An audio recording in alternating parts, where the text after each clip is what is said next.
সঙ্গে সঙ্গে তারানাথ মন্ত্র করে দেহ বন্ধনে করেন চারজনেরই। শিব তোলার সাথে সাথেই পুকুরের জল ঘূর্ণির মতো পা খেতে খেতে উপরের দিকে উঠতে থাকে, আর সেই জল পুকুর পাড়ে বসে থাকা চারজনকেই ধরার চেষ্টা করে। সকলে দেহ বন্ধনী করে থাকায় তাই ধরতে পারে না। পুকুরের জল আবারও শান্ত হয়ে যায়।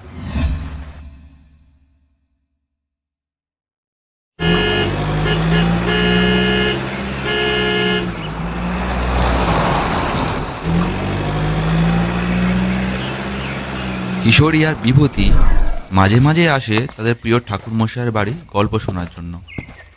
আজও তার বিপরীত হলো না।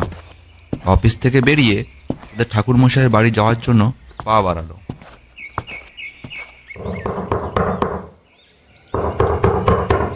দরজায় কড়া নাড়তেই চারি এসে দরজা খুলে দিল।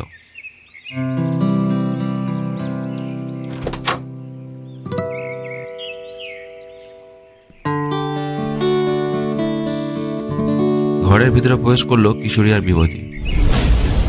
আরে কিশোরী আর বিভূতি যে, এসো এসো, তোমাদেরই অপেক্ষা করছিলাম। বসো তোমরা। এই নাও কাকাবাবু, তোমাদের চা।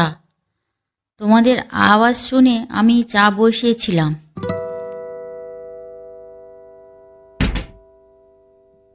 বাবা, আমি আজকের একটু বেরোবো। আমার সখী পূজার সাথে জমিদার বাবুর বাড়িতে মাছ ধরতে যাব বলে ঠিক করেছি। একদম না মা, আমার মনটা কু ডাকছে। তোমার সখী পূজাকেও বারণ করো। জমিদার বাবু আমাকে একবার বলেছিলেন ওনার পুকুরকে কেন্দ্র করে কিছু আজব ঘটনা ঘটছে। আমি একবার ওনার সঙ্গে দেখা করি, তারপর না হয় একদিন সময় করে মাছ ধরতে যেও, কেমন? ছোটবেলায় আমরা ভীষণ মাছ ধরতাম ছিপ দিয়ে বাড়ির পুকুরে। এখন এসব অতীত হয়ে গিয়েছে ব্যস্ততম দিনের মাঝে। আমিও অনেক মাছ ধরেছি, সে অনেক কাল আগের কথা। অনেক অলৌকিক ঘটনার সম্মুখীন হয়েছি। তাহলে ঠাকুরমশাই, একদিন হবে নাকি তিনজনের মাছ ধরার কম্পিটিশন? হ্যাঁ, করলেই হয়। তবে চারিমা, আজকের আর বেরিও না।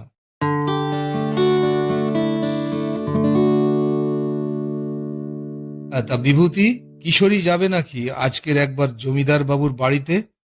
হ্যাঁ ঠাকুরমশাই, গেলেই তো ভালোই হয়। যদি মাছ ধরতে পারি তাহলে তো খুব ভালোই হবে। চলুন ঠাকুর মশাই, তাহলে আর দেরি করব না, এখনই বেরিয়ে পড়ি। চলো তাহলে যাওয়া যাক। চারিমা, আমরা একটু বেরোচ্ছি, দরজাটা লাগিয়ে দাও।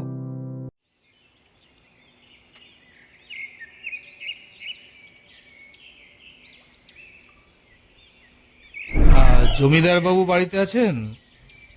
আমি ঠাকুর মশাই, আপনার সাথে দেখা করতে এলাম। আরে ঠাকুর মশাইজি, আমার কি সৌভাগ্য! আপনার মতন মানুষের পায়ের ধুলো পড়লো আমার এই বাড়িতে। আমরাও চলে এসেছি। আপনি হয়তো আমাদেরকে ঠিক চিনবেন না। আমরা ঠাকুরমশাই বাড়িতে নিয়মিত আড্ডা দিতে আসি। আমি বিভূতি, আর এই হলো কিশোরী।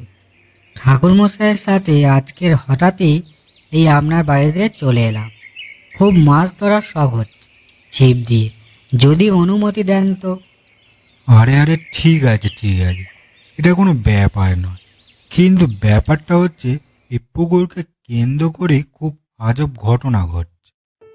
তোমাদের ব্যাপারটা খুলেই বলি তাহলে। পুকুরের অনেক বড় বড় মাছ আছে, মাঝে মাঝে পুকুরের বড় বড় ঘেউ উঠতেও দেখেছি, কিন্তু ছিপ ফেললে একটাও মাছ ধরতে পারেনি। তাছাড়া পুকুরের আশেপাশে মাছের কাঁটা ছড়িয়ে ছিটিয়েও থাকতে দেখেছি। তবে যেখানে ঠাকুরমশাই আছে সেখানে আর ভয় কি। তাহলে আমি ছিপগুলো নিয়ে আসি, এই বিকেলবেলা বসে বসে মাছ ধরাও, দেখা যাক কি হয়। একদম।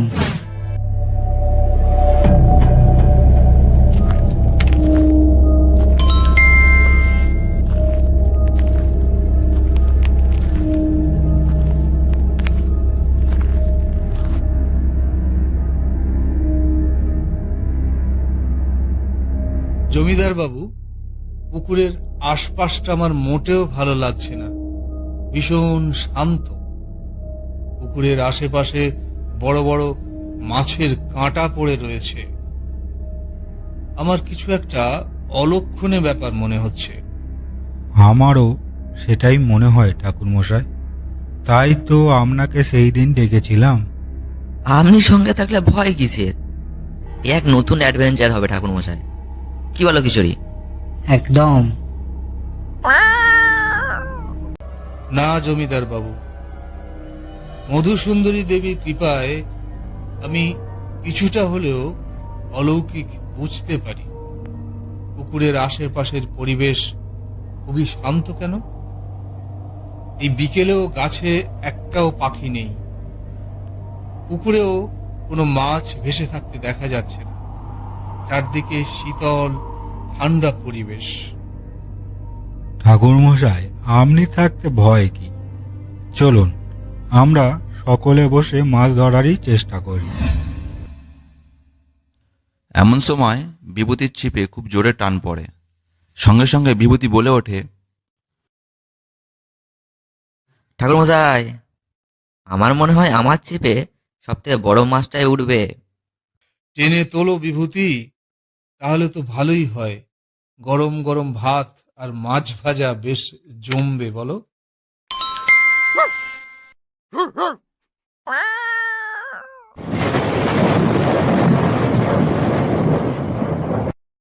আমার গতি কিন্তু ভালো ঠেকছে না জমিদার বাবু। আমি তোমাদের দেহবন্ধনী করে দিচ্ছি, কোনো খারাপ শক্তি তোমাদের ছুঁতেও পারবে না। ওম ওম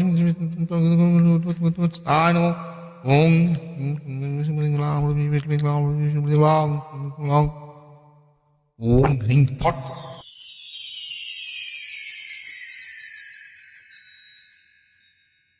সঙ্গে সঙ্গে তারানাথ মন্ত্র পড়ে দেহবন্ধনী করেন চারজনেরই। ছিপ তোলার সাথে সাথেই পুকুরের জল ঘূর্ণির মতো পাক খেতে খেতে উপরের দিকে উঠতে থাকে, আর সেই জল পুকুর পাড়ে বসে থাকা চারজনকেই ধরার চেষ্টা করে। সকলের দেহবন্ধনী করে থাকায় তাই ধরতে পারে না। পুকুরের জল আবারও শান্ত হয়ে যায়। ঠাকুরমশাই, এ কোন বিপদ আমার পুকুরে এসে উপস্থিত হলো বলুন তো? জল পিশাচ। এই জল পিশাচের সাথে আগেও একবার আমার সাক্ষাৎ হয়েছিল। এবার আপনাদের পুকুরে এসে এর বাসস্থান হয়েছে দেখছি। ঠাকুরমশাই, এবার তাহলে কি? হঠাৎ করে জলের মধ্য থেকে একটা কালো লোমশ হাত ক্রমশ এগিয়ে আসতে থাকলো ওই চারজনের দিকে, কিন্তু দেহবন্ধনী করে রাখার জন্য সেই হাত তা ধরতে পারল না। তীব্র এক আক্রোশের গর্জন ছড়িয়ে পড়ল চারিদিকে। জমিদারবাবু কয়েক পা পিছিয়ে যেতে গিয়ে পিছলে পুকুরের জলেই পড়ে গেল, আর সঙ্গে সঙ্গেই সেই হাত জমিদারবাবুকে ধরার জন্য এগিয়ে আসে। জমিদারবাবু পানের ভয়ে চিৎকার করে ওঠে, ঠাকুরমশাই, ঠাকুরমশাই, আমাকে বাঁচান, বাঁচান ঠাকুরমশাই। জমিদার বাবু, ভয় পাবেন না, একদম ভয় পাবেন না। আমি এরকম কিছু একটা আন্দাজ করতে পেরেই আপনাদের দেহবন্ধনী করে দিয়েছি। কোনো অপশক্তি আপনাকে ছুঁতে পারবে না।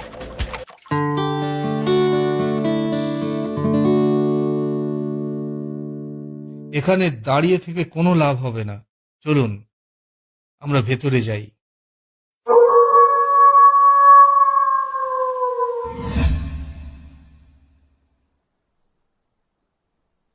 এ কোন বিপদে পড়লাম ঠাকুরমশাই? সেদিন আপনার বাড়িতে আপনার সাথে কথা বলতে এসেই বুঝতে পেরেছিলাম।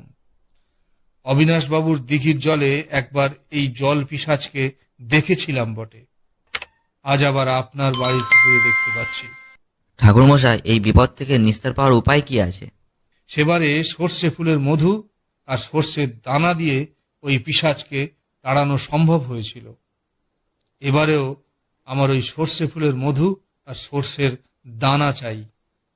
সর্ষের মধ্যে অনেক গুণ আছে, যে কোনো অপশক্তিকে দুর্বল করে দিতে পারে কয়েক মুহূর্তের মধ্যেই। আরে ঠাকুরমশাই, আমাদের ঘরেই আছে সর্ষে ফুলের মধু। আসলে আমার নাতনিটার শরীর খুব একটা ভালো নয়, ঠান্ডা লেগেই থাকে, তাই সর্ষে ফুলের খাঁটি মধু চাইছিলাম। তাই এক জেলে আমাকে সর্ষে ফুলের খাঁটি মধু দিয়ে গিয়েছে। তুলসী পাতার সাথে খেয়ে আমার সেই নাতনিটা খুব ভালোই আছে। তোমাদের সকলের দেহ বন্ধনী করে দিয়েছি। তোমাদের সকলকেই আমার লাগবে। এই সর্ষে আর সর্ষে ফুলের মধু একসাথে মিশিয়ে দিচ্ছি। তোমাদের পুকুরের চারদিকে ছড়িয়ে দিতে হবে, আর পুকুরের জলের মধ্যেও ছড়িয়ে দিতে হবে। ভয় পাচ্ছ না তো কিশোরী, বিভূতি? একটু আগেই দেখেছি দেহবন্ধনী থাকার ফলে সেই অপশক্তি আমাদের স্পর্শ পর্যন্ত করতে পারেনি। আপনার অসাধারণ ক্ষমতা তো আমরা আগেই দেখেছি। আপাতত কোনো ভয় পাচ্ছি না, তবে একটা রোমাঞ্চকর অনুভূতি হতে চলেছে ঠাকুরমশাই। তারানাথের কথা মতো সকলেই পুকুরের চারপাশে ওই মিশ্রণটা ছড়িয়ে দিতে লাগলো।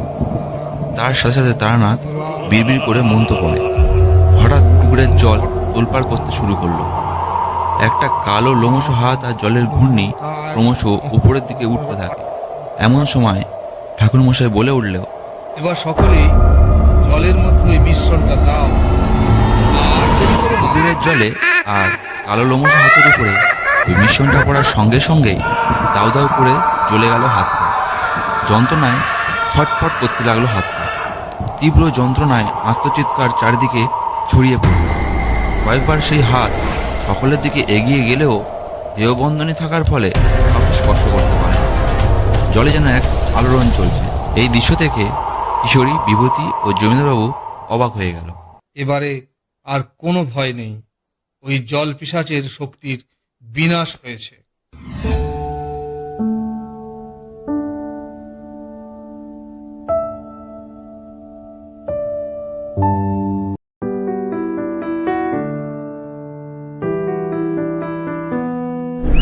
বেশ বড় বড় কাতলা মাছ ধরা হয়। আপনারা সকলে আজকে আমার বাড়িতে দই কাতলা আর গরম গরম ভাত খাবেন। চারিমাকেও আসতে বলেছে। এমন সময় সেখানে উপস্থিত হয় চারি।